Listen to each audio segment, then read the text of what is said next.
Hello friends. C plus plus language सीखने की series में हम आज देख रहे हैं लेक्चर 6 का पार्ट 2, जिसमें हम सीख रहे थे स्ट्रक्चर। हमने लास्ट क्लास में स्ट्रक्चर के बारे में कुछ बेसिक बातें सीखी थी। आज उसी को हम कंटिन्यू करेंगे। हमने देखा था स्ट्रक्चर में वेरिएबल्स किस तरह से बनाते हैं। मैं आपको बताऊं, ये वेरिएबल जो मैंने मेन फंक्शन के अंदर बनाया है b1 नाम का, ये वेरिएबल 26 बाइट्स मेमोरी कंज्यूम करेगा। इस 26 बाइट्स के अंदर क्या क्या होगा, इसको हम थोड़ा जानने की कोशिश करते हैं।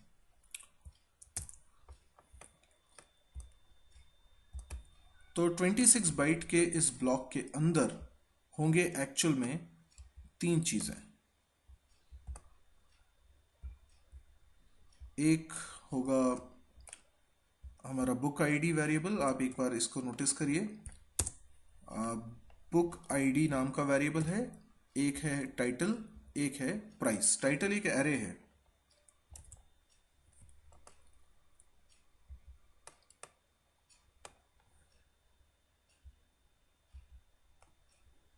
ओके, सो यहां पर हमने एक वेरिएबल बना लिया है।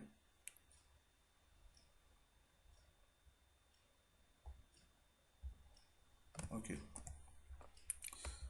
सो this whole thing is known as b1।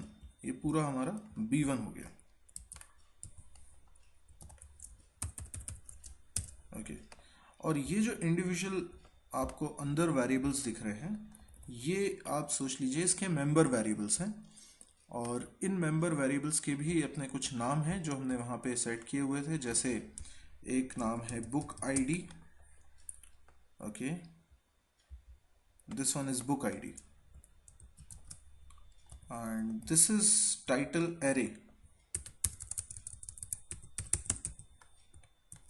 and this one is price.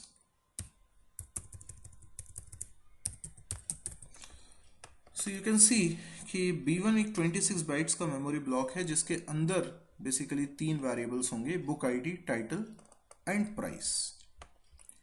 ये जो वेरिएबल हमने बनाया है b1, ये b1 लोकल वेरिएबल है, मेन फंक्शन के अंदर बनाया। अगर हम चाहें तो ग्लोबल डिक्लेरेशन भी कर सकते हैं। जैसे हमने लिखा बुक b2, तो ये b2 नाम का जो वेरिएबल बना है, ये भी 26 बाइट्स मेमोरी कंज्यूम करेगा, लेकिन ये वेरिएबल ग्लोबल वेरिएबल है। इसको पूरे प्रोग्राम में कहीं भी यूज किया जा सकता है। इनफैक्ट आप ये b2 दूसरे तरीके से भी बना सकते थे। आप यहाँ पर जहाँ स्ट्रक्चर डिफाइन कर रहे हैं वहीं पर b2 लिखकर सेमीकोलन लगा दें, यानी जहाँ स्ट्रक्चर की बॉडी एंड हो रही है, करली ब्रैकेट लगा है, ठीक उसी के बाद आपने लिखा b2 और सेमीकोलन। तो ये b2 कहलाएगा वेरिएबल बुक टाइप का, जो कि ग्लोबल लोकेशन पे बना है, इसलिए ग्लोबल वेरिएबल है। तो ये तो हमने देखा कि वेरिएबल्स डिक्लेरेशन कैसे होता है, लेकिन अब अपन देखते हैं कि वेरिएबल्स को डिक्लेयर करते वक्त कैसे इनिशियलाइज करते हैं। तो जैसे b1 वेरिएबल हमने बनाया है अंदर, अगर मैं इसको इनिशियलाइज करना चाहता हूँ तो बिल्कुल एरे की तरह ही इसको इनिशियलाइज करना होगा।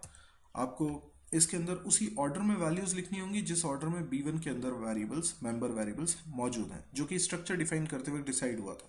स्ट्रक्चर जब डिफाइन किया था तो आप देख सकते हैं कि पहले बुक आईडी है, फिर टाइटल है, फिर प्राइस है। तो पहली वैल्यू बुक आईडी में जाएगी, लेट से 100। दूसरी वैल्यू मैंने लिखा C++ बाय सौरभ। तो ये एक स्ट्रिंग है जो असाइन हो जाएगी टाइटल नाम के एरे में।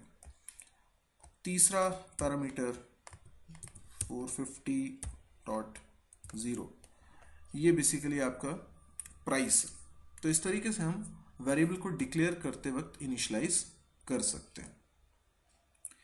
आई होप यहां तक आपको सारी चीजें क्लियर हुई होंगी। अब हम देखते हैं कि इस b1 को अगर मुझे इनिशियलाइज करना होता आफ्टर डिक्लेरेशन तो कैसे करता।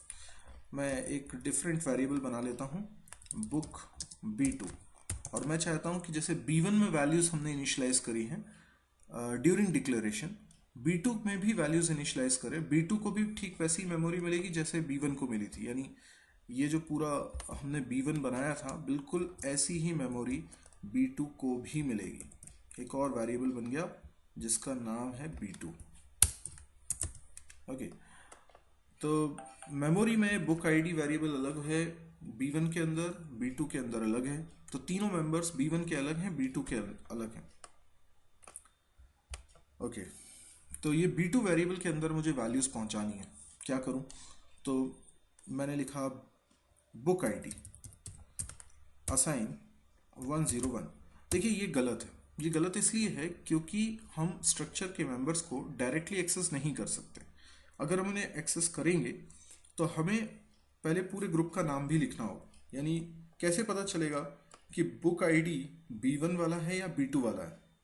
भले ही हमने अपने पूरे प्रोग्राम के अंदर एक B1 अकेला ही बनाया हो, लेकिन उसके बाद भी मुझे बताना पड़ेगा कि वो B1 का बुक आईडी है या B2 का बुक आईडी है। जैसे मुझे अभी फिलहाल वैल्यू रखनी है B2 के बुक आईडी में, तो मैं लिखूंगा B2 dot book ID. Okay, तो B2 डॉट बुक आईडी के अंदर 10 बनाया। तो डॉट क्या है? एक ऑपरेटर है। आपने डॉट के पहले लिखा है वेरिएबल का नाम, दैट इज B2, डॉट के बाद उसके मेंबर वेरिएबल का नाम लिखा। तो ये नोटेशन, ये सिंटेक्स है, आपको फैमिलियर होना होगा स्ट्रक्चर के अंदर। वैसे ये सी लैंग्वेज में आपने ये चीज़ें पढ़ी होंगी। इसके बाद मुझे टाइटल के अंदर वैल्यू असाइन करनी है, तो क्या लिखूं? B2 dot title assign C++ made easy. Okay, this is wrong, ये गलत लिखा है। ये गलत क्यों लिखा है? क्योंकि आपने असाइनमेंट के लेफ्ट साइड पे लिखा है B2 डॉट टाइटल, जिसका मतलब है आप एरे का नाम लिख रहे हैं। एरे का नाम भर लिखना, टाइटल एक एरे, एरे का नाम भर लिखना उसके पहले ब्लॉक के एड्रेस को रिप्रेजेंट करता है, और एड्रेस एक कांस्टेंट है। असाइनमेंट के लेफ्ट हैंड साइड पे कांस्टेंट कभी नहीं आ सकता। वो एरर दे रहा है, एल वैल्यू रिक्वायर्ड एरर। ये एरर ना आए इसके लिए आपको ध्यान होना चाहिए कि कोई स्ट्रिंग किसी कैरेक्टर एरे में असाइन कैसे की जाती है। इसके लिए हम एक फंक्शन यूज करते हैं strcpy। तो हम लिखते हैं strcpy, ये एक फंक्शन है जिसमें पहला आर्ग्यूमेंट हो जाएगा B2 डॉट टाइटल, यानी एड्रेस एरे का। दूसरा हमने स्ट्रिंग पास कर दी। तो इस तरीके से इस फंक्शन में, वो स्ट्रिंग कॉपी फंक्शन की स्पेलिंग गलत है, string copy CPY। Okay, string copy function के अंदर हमने दो आर्ग्यूमेंट पास किए। तो C++ मेड इजी, ये एक हो सकता है बुक का नाम हो, और ये हमने असाइन कर दिया है टाइटल एरे के अंदर। इसी तरीके से तीसरा B2 डॉट प्राइस, इसके अंदर मैंने असाइन कर दिया 300 रुपीज। ओके, तो इस तरीके से तीनों वैल्यूज इनिशियलाइज हो गई। तो हमने देखा किस तरीके से ड्यूरिंग डिक्लेरेशन हम इनिशियलाइज कर सकते थे, किस तरीके से हम आफ्टर डिक्लेरेशन भी वेरिएबल्स में, मेंबर वेरिएबल्स में वैल्यूज रख सकते हैं। अच्छा, यदि मैं आपसे ये पूछूं कि B2 की वैल्यू अगर मुझे B3 में रखनी है, B3 भी एक बना लेते हैं, B3 में रखनी है, तो आपको क्या करना होगा? एक तरीका तो ये हो सकता है कि आप एक एक स्टेप लिखें। जैसे आप लिखें, आप समझ गए, B3 के अंदर हम B2 की वैल्यू रख रहे हैं। B2 की वैल्यू, जैसे B2 की आईडी की वैल्यू मुझे रखनी है, तो B3 dot book ID assign B2 dot book ID, है ना? ऐसे इंडिविजुअली एक एक वेरिएबल को मुझे कॉपी करना है, लेकिन ये तरीके से ज़्यादा सिंपल तरीका होगा क्योंकि B2 और B3 दोनों सेम टाइप के हैं।